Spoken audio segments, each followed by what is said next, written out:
기존의 테이블들 준비됐던 게 있다면 삭제시키도록 할게요. 없으면 진행 안 하셔도 되고요. 자, 테이블 새로 하나 만들고 서브젝트 테이블도 만들고요. 점수 테이블도 만듭니다. 그다음에 스코어 테이블에 제약 조건 PK 추가도 해보고 이렇게 포레인 키도 추가하고 다음 시퀀스 기존에 만들어진 게 있다면 그것도 삭제하고 시퀀스 다시 만들어 줄게요. 그 다음에 실습을 위해서 값을 넣죠. 이렇게 똑같이 넣지 않아도 되고요. 편하게 넣으시면 됩니다. 시퀀스 활용해서 값들을 넣어 놓고 인포 애들 그 다음에 서브젝트의 값들 다음 점수 스코어 테이블에 값들을 좀 넣어 놔요. 그러면 인포 테이블에는 이렇게 값들이 들어 있고요. 9명 들어 있네요.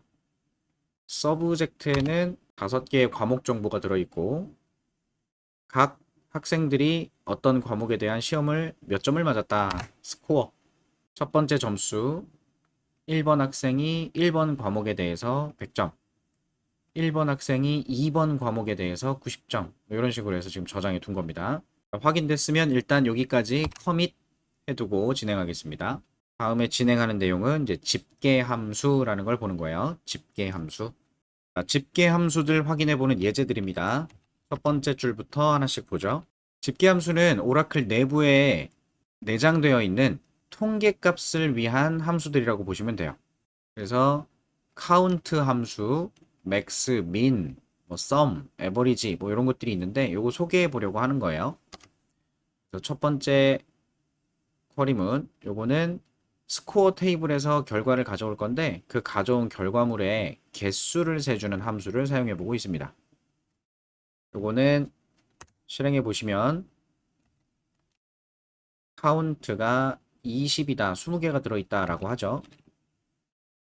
널값도 개수에 포함이 된다 라고 해요. 뭐 지금은 전체 행을 대상으로 진행을 했으니까 무조건 20개가 나올 건데요. 자, 요렇게 해서 확인했을 때 지금 점수 테이블에 들어있는 값들이 다 있지만 지금 이렇게 행 단위로 개수를 셌기 때문에 20개가 나온 겁니다.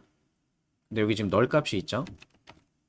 그래서 스코어에 있는 내용을 서브젝트 스코어만 확인했을 때는 보시면 널이 하나 있죠. 이때 컬럼을 이렇게 해서 지정했으면 카운트 함수가 널 값은 카운트에 세지 않아요. 포함시키지 않습니다. 이걸 실행해 보면 20개가 아니라 19개라고 나오게 되죠. 이런 식으로 셀렉트 결과물을 이용해서 어떤 통계값들 확인해 보는 용도로 내장된 함수들이 있습니다. 집계 함수라고 이야기를 하고요. 몇 가지 더 해보면 where 조건을 추가해서 스코어 테이블에 있는 것 중에 서브젝트 코드가 1번인 것만 서브젝트 스코어 점수를 가져와서 개수를 세어보자. 이런 얘기죠. 그러면 7개가 나왔다라고 하네요. 서브젝트 코드가 1번인 애들이 개수가 7개다. 이렇게 보는 거죠. 스코어 테이블에 데이터를 보면 서브젝트 코드가 1번인 거 요거 요거 요거 요거 요거 요거 하나 둘셋넷 다섯 여섯 7개죠. 그래서 7개다. 이런 거예요. 집계 함수가. 그러면 그 것의 점수가 최대값인 건 얼마냐? 그 점수 중에 최대값은 100점이다 라고 나온 거고 최소 점수는 얼마냐 라는 거겠죠? 39점이요. 확인해 보시면 됩니다. 과목 코드가 1번인 애들 이 중에 점수가 가장 낮은 거 100, 77, 39, 82, 91, 98, 47 그렇죠? 얘가 제일 작아요. 이런 식으로 결과를 좀 SQL문에서 만들어 줄 수가 있습니다. 마찬가지 sum 이건 더해주는 거겠죠? 총합 534점이라고 나왔고요. 그렇게 나온 점수를 이런 식으로 연산도 해볼 수 있어요. 나누기 7로 나눈다. 평균값 나오는 거죠. 실행하면 평균 76점 얼마 이렇게 나오고 평균을 낼 거면 그냥 에버리지 함수를 써도 됩니다. avg 함수에다가 맡겨 놓으면 똑같은 결과를 얻을 수 있죠. 이런 게 이제 집계 함수를 사용하는 겁니다. 혈액형이 A형인 녀석들을 info에서 찾아달라는 얘기예요. 그렇게 해서 몇 개인지, 즉 A형이 몇 명이냐? A형은 3명이다. 확인해 보시면 됩니다. A, A, A 셋이죠. 마찬가지. 자, 이 length라고 하네요. length라는 함수는 내장 함수죠. 그냥 name이라고 하는 속성에 대해서 길이를 구해달라는 건데 4글자 미만인 녀석들을 찾겠다는 거예요. 어디서? info에서. 4글자 미만. 그러면 신사임당과 박혁허세를 제외하고 나머지가 선택이 되겠죠. 그리고 여기 갑자기 뭐 하나가 튀어나왔는데 집계 함수는요. 그룹 바이라는 걸 이용해서 그룹화 시킨 애들을 대상으로도 작업할 수 있습니다. 자, 무슨 얘기냐면 지금 이렇게 나온 결과에서 그룹 바이를 뒤에 붙여놨으면 이제 이 결과물을 그룹화 하겠다는 얘기예요. A형끼리, B형끼리, O형끼리 이렇게 그룹화 하겠다는 얘기고요. 그룹화해서 개수를 세라는 거죠. 그래서 이걸 실행해 보면 1, 3, 3 이렇게 나와요. 근데 뭐가 1이고 뭐가 3이고 뭐가 3인지 모르잖아요. 이거 3인 뭐가 뭔지 모르겠죠. 그래서 그룹화할 때 사용한 기준이 되는 컬럼 있죠. 요 이름을 이용해서 그것도 하나 출력을 시켜주면 이제 B형이 1명이고 A형이 3명, O형이 3명이다. 이런 식으로 확인해 볼 수가 있습니다. 요걸 프로그램에서 갖다 쓰는 거죠. 커리문 만들고. 그래서 그룹 바이라고 하는 키워드를 이용해서 그룹화를 할 수 있는데 select 테이블에서 이 조건으로 조회를 하고 조회된 결과물을 특정 컬럼을 기준으로 해서 같은 값들끼리 그룹화 시키겠다. 그렇게 그룹화하고 나면 집계 함수를 적용시킬 수 있습니다. 카운트뿐만이 아니라 다른 애들도. 그래서 그 결과물을 확인할 때 그룹화한 기준값을 이용해서 각각의 결과물을 확인해 볼 수가 있다. 이런 식으로 이해해 보시면 돼요. 그리고 다음 마찬가지 날짜를 가지고 조회를 하고 있네요. 날짜를 가지고 1400년 1월 1일 보다 큰 값. 요건 이후에 태어난 거라고 보시면 되겠습니다. 그래서 얘네들이 그렇다라고 하네요. 근데 요거 뭐 43년, 45년 뭐 이런 식으로 나오잖아요. 이런 것들은 1400년인지 2000년대인지 뭐 몇백 년인지 몰라요. 이런 건 이제 저장된 건 정상적으로 저장이 됐을 텐데 이걸 표현하는 기본 방식이 이렇게 연도가 2자리밖에 안 나와서 그렇습니다. 이거 이제 옵션으로 이런 걸 넣어주면 돼요. 세션, 현재 접속한 상황의 환경을 데이트 포맷 부분에 대해서 이런 서식을 쓰겠습니다. 이제 구글링에서 찾은 거고요. 이걸 이용해서 적용을 시켜 놓으면 다시 동일한 쿼리를 실행했을 때 이렇게 연도까지 표현되는 걸 확인할 수 있어요. 그런 거 이제 서식 결정하는 문자들이 있으니까 찾아서 한번 써보시면 되고 값이 잘못된 게 아니라 표현이 잘못됐었다는 거 이해하시면 되겠죠? 자, 그 다음 날짜 갖고 똑같이 검색을 하는데 이번엔 정렬한다 라고 하죠. 날짜 생일 가지고 오름차순 안 적어도 되는 ASC 정렬을 하면 오름차순이니까 가장 나이가 많은 사람 그 다음 뒤로 갈수록 더 나중에 태어난 사람이 되겠습니다. 날짜는 이전이 작은 거 이후가 큰 거예요. 과거가 작은 거 미래가 큰 거 숫자로 가니까. 자, 그 다음 인포에서 셀렉트 할 겁니다. 날짜가 이런 거 똑같이. 근데 이때 또 그룹화하겠다고 하죠. 날짜 가지고 검색을 했을 때 이런 애들이 나왔는데 얘네들을 또 혈액형 갖고 그룹화하겠다. 그럼 O형끼리, AB형끼리, B형끼리, A형끼리 이렇게 나눠질 거예요. 그렇게 나눠진 결과 생일 개수를 세어봐라 이러고 있네요. 자, 실행해보면 B형 1명, A형 1명, O형 2명, AB형 1명 뭐 이렇게 확인이 된다는 거예요. 그룹화하고 집계함수를 적용한 거 이렇게 보시면 되겠죠. 나머지도 마찬가지 집계함수 중에 max, min 요걸 따져봤어요. 실행해보면 가장 나이 많은 사람의 나이 B형인 사람이 지금 나이가 요거다. 혈액형으로 그룹화했을 때 가장 나이가 많은 거 B형 애들 중에서는 얘가 제일 나이가 많고 A형 중에서는 얘가 제일 나이가 많고 O형 중에선 얘가 A, B형 중에선 얘가 제일 나이가 많다. 이렇게 볼 수 있겠죠? 그럼 각 혈액형 그룹으로 나눴을 때 가장 나이가 젊은 애의 생일은 B형은 얘가 제일 젊고 A형은 얘가 제일 젊고 뭐 이런 식이에요. 이렇게 집계함수를 사용할 수 있다. 자, 근데 다음에 나오는 내용은 추가 옵션입니다. 지금 보시면 이런 식으로 결과가 나오게 되는데 이걸 나중에 프로그램에서 사용할 때는 이 결과 집합에서 첫 번째 가리키는 커서, 이 커서를 하나씩 하나씩 이동시켜가면서 값을 프로그램에서 꺼내거든요. 코딩할 때, DB 연동해서 코딩할 때요. 그때 이 커서를 이동시키는 건 위치로 이동을 하는 거지만 그때 선택된 행에서 값을 꺼내올 때는 이 컬럼 이름을 가지고 꺼내요. 그래서 첫 번째 가리키고 있는 행에서 뭘 갖고 와라? B 타입에 해당하는 값을 가져와라. 그러면 그때 B가 나오는 거거든요. 요 B가. 다음 행으로 갔을 때는 당연히 A가 나오는 거고. 접근할 때 사용하는 컬럼 이름이 있는데 지금처럼 집계함수를 쓴 부분은 컬럼 이름이 집계함수 이런 표현식으로 나오잖아요. 이거 좋지 않죠. 이런 이름으로 쓰는 게 좋으니까. 그래서 셀렉트 결과물에 컬럼이 정해지지 않은 애들은 별칭을 지을 수 있어요. 별칭. 서브젝트 스코어의 별칭을 자바 점수라고 쓰겠다. 이거 실행해보면 서브젝트 코드가 1번인 것들을 검색할 거래요. 스코어에서. 그렇게 해서 검색된 것 중에 서브젝트 스코어 10만 가져올 건데 그 10은 자바 점수라는 이름으로 사용하겠다. 그랬더니 결과가 이렇게 자바 점수라고 컬럼 이름이 잡히죠. 이런 별칭 쓰는 겁니다. 별칭.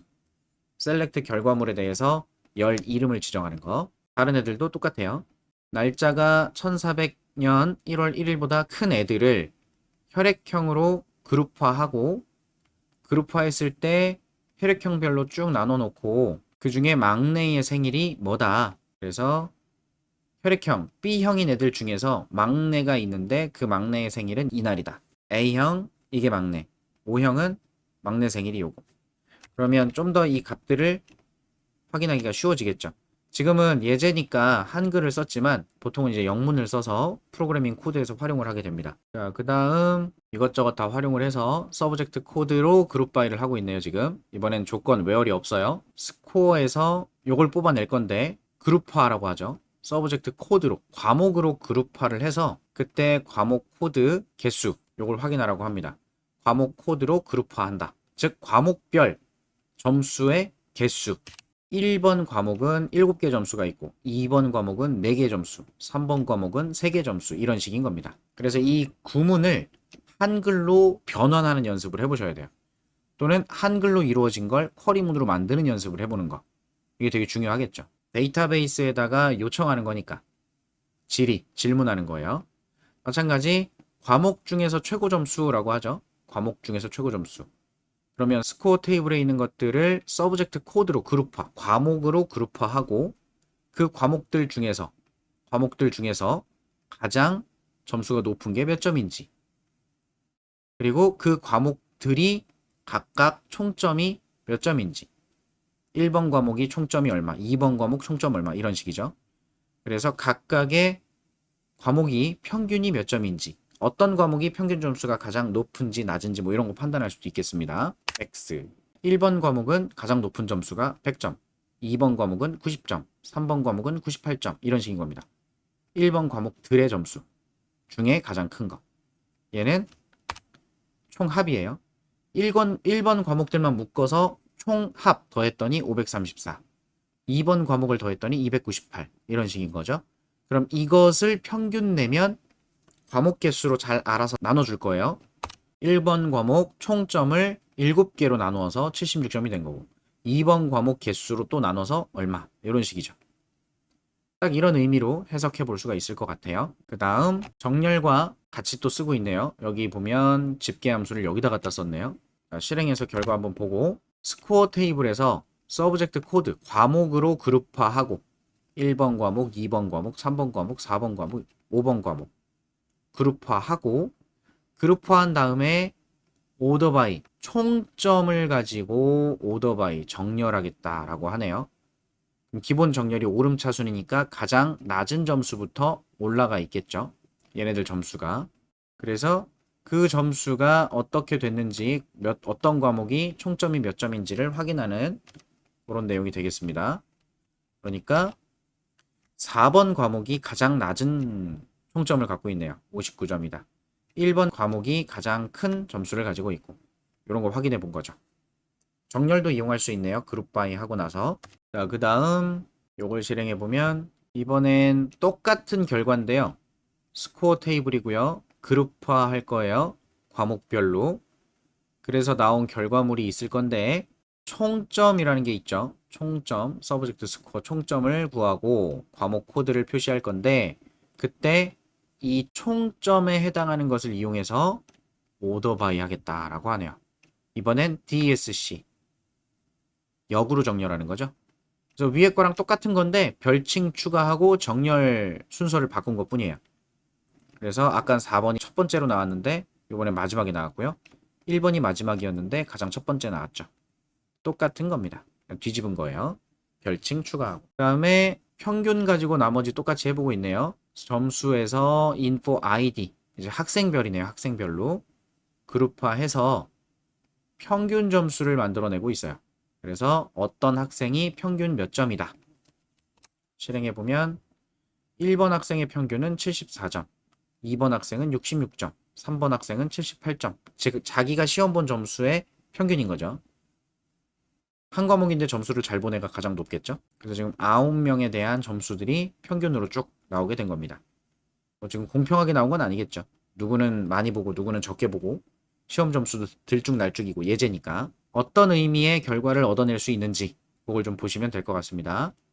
마찬가지 그룹 info id로 그룹화하고 이번엔 각각 개수를 세고 있네요. 결과는 CNT라는 컬럼 이름으로 보여줄 수 있게. 다음 서브젝트 코드가 4번 과목인 것들 그것만 검색을 해서 평균을 내고 있어요. 4번 과목에 대해서만. 4번 과목을 시험 본 애들 걔네들이 있을 텐데 걔네들이 평균이 몇 점인지 확인해 보고 있고 그때 그룹화하고 있죠. 학생별로 그룹화해서 4번 과목 점수인 애들만 즉 다시 4번 과목인 애들을 4번 과목 점수를 학생별로 그룹화해서 그 과목에 대한 평균 점수가 몇 점인지 실행해보면 이런 게 나오네요. info id 4번, info id 7번. 얘네 둘이 지금 서브젝트 코드 4번 과목에 대한 평균이 얘는 값이 없고 얘는 59점이라는 거죠. 과목 코드가 4번인 애들. 스코어에서 과목 코드가 4번인 애들. 서브젝트 코드 하나, 둘이죠. 둘밖에 없어요. 둘밖에 없는 상태에서 그거를 info id로 그룹화를 한다. 이게 그룹화가 될 게 뭐가 있습니까? 하나 각자가 그룹이죠. 각자가 그룹인데 평균을 내래요. 자기를 자기 하나로 나누니까 평균은 그대로 나오겠죠. 그 값이 그 값이 된 거예요. 의미를 이해하세요. 의미. 예제들 만든 거니까. 똑같이 그룹화 할 거래요. info id 4번인 애들을 찾아서 걔네들을 과목으로 그룹화하고 각각의 총점을 구해서 과목 코드와 함께 결과를 보여달라. info id가 4번인 애들만 추려서 즉 4번 학생에 대한 정보만 가지고 과목 코드로 그러니까 4번 학생이 1번 과목에 대해서 4번 학생이 2번 과목 4번 학생이 4번 과목 4번 학생이 5번 과목에 대해서 총점을 출력해 보라라는 거겠죠. 그리고 그거랑 똑같아요. 요번에 나오는 건 해빙입니다.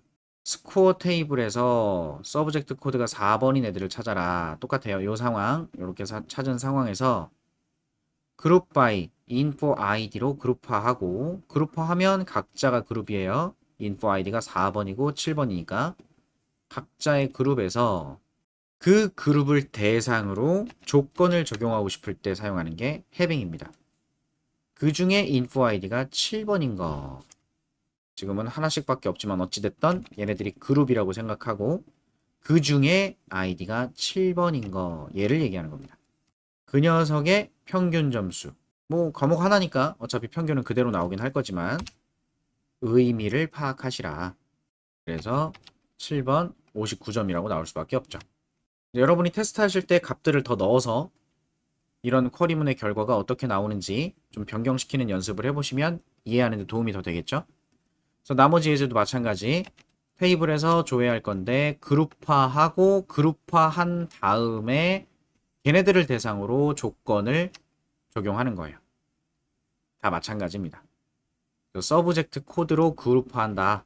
점수들을 서브젝트 코드에 있는 내용 값으로 같은 값끼리 그룹화하고 그 그룹을 대상으로 조건을 적용하겠다. 그렇게 적용한 조건에 따라 결과물이 몇 개인지를 계산하고 있네요. 집계 함수를 이용해서. 그래서 어떤 결과가 나올 건지 본인이 직접 스스로 해석해 보시고 실제로 실행했을 때 내가 생각했던 예상한 값이 잘 나오는지 그런 거 확인해 보시면 연습이 좀 되겠죠. 같은 얘기 계속 하고 있는 거예요. having이라는 키워드 하나만 더 소개를 한 거죠. 그룹화한 것을 대상으로 각 그룹의 조건을 적용하고 싶을 때 쓰는 키워드가 having. where를 또 쓸 수는 없거든요. where 구문은 테이블을 대상으로 조건 true, false를 찾는 거니까. 다음 내용도 마찬가지 그룹화하고 진행하는 내용이고 having 적용해 보고 있습니다.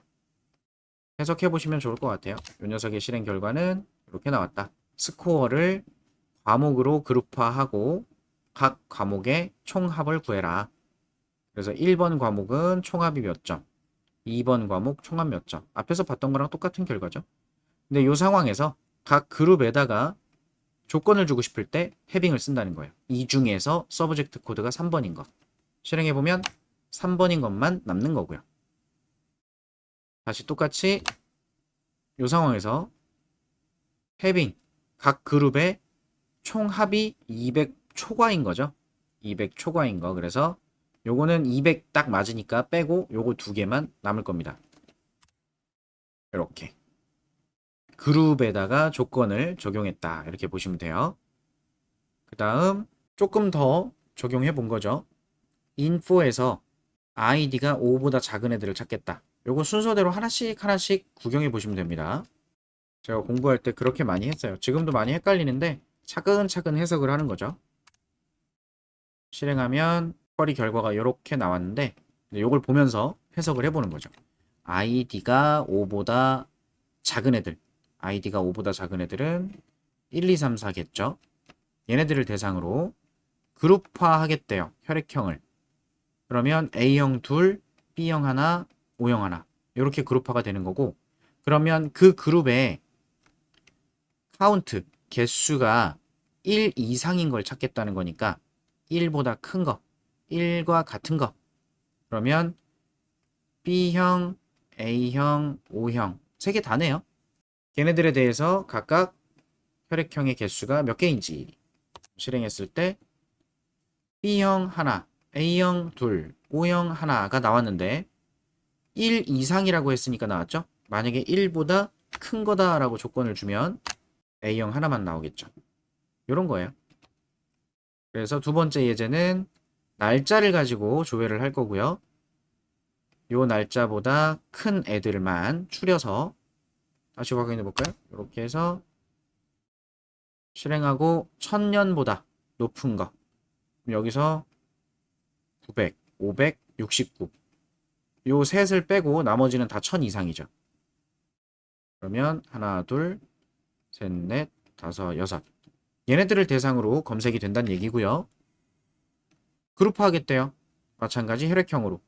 여기서 A형끼리, O형끼리, B형끼리, AB형끼리 이렇게 그룹화 시킨 다음에 그 각각의 그룹을 대상으로 카운트, 개수가 2개 이상인 걸 찾겠다는 거죠. 그래서 그걸 갖다가 결과 개수를 보여줘라. 그럼 지금 카운트가 2보다 큰 거, 2 이상인 거 누구예요? O형하고 A형이겠죠. 요 두 가지. 그래서 O형이 몇 명 있고 그 다음에 A형이 몇 명 있다. 이런 결과를 얻어내겠죠. A형이 2명, O형이 2명. 이런 겁니다. 얘도 마찬가지 ID 기준으로 해서 검색을 하고 혈액형으로 그룹화하고 개수가 1 이상인 것들 각 그룹에서 또 확인해 보는 거예요. B형이 1개 이상, A형도 2개 있으니까 1개 이상, O형도 하나. 그리고 요건 이제 마지막 예제가 될 것 같은데 똑같은 얘기하고 있죠. 날짜 가지고 진행을 할 건데 별칭만 추가한 거예요. 이 두 예제는. 왜냐하면 별칭이 없었을 때는 결과물이 이런 식으로 집계함수가 결과 컬럼 이름으로 나오니까 cnt 붙여서 이렇게 별칭으로 깔끔하게 보여줄 수 있도록, 그래야 프로그램에서도 편하게 갖다 쓸 수가 있겠죠. 얘도 B타입은 혈액형이다. 카운트 결과는 인원수로 가자. 이렇게 표현하는 거죠. 그러면 A형인 사람이 2명이 있구나. 이 조건에 따라서 이 조건에 맞는 결과물들 중에 혈액형이 A형인 애가 2명이 있구나. 마찬가지 혈액형이 O형인 애가 2명이 있구나. 그럼 나머지 B형이나 AB형은 이 조건에 맞지 않는다는 얘기겠죠. 요 조건이랑. 이런 것들이 이제 집계 함수라고 해서 유용하게 사용되는 것들인데 조금 복잡하게 느껴지시긴 할 거예요. 그래도 알아는 두셔야 되니까 한번 핥아본 겁니다. 나름대로 여러분이 값을 넣어 보시고 그 다음에 쿼리문도 다양하게 여러 조건들을 상상해서 만들어 보시면 될 것 같아요. 어떤 애들 중에 이런 애들이 몇 명인지 확인하고 싶을 때 어떤 쿼리를 만들어야 될 건지 여러 가지 시나리오 조건에 따라 상황을 설정해 보시고 쿼리문을 만드는 연습을 해보시면 많이 도움이 될 겁니다. 그리고 챗GPT나 이런 거 활용해서 원하는 대로 여러분이 자연어로 직접 공부할 때 활용해도 되겠죠. 써보면 다 나옵니다. 그래서 집계 함수 소개해드렸어요.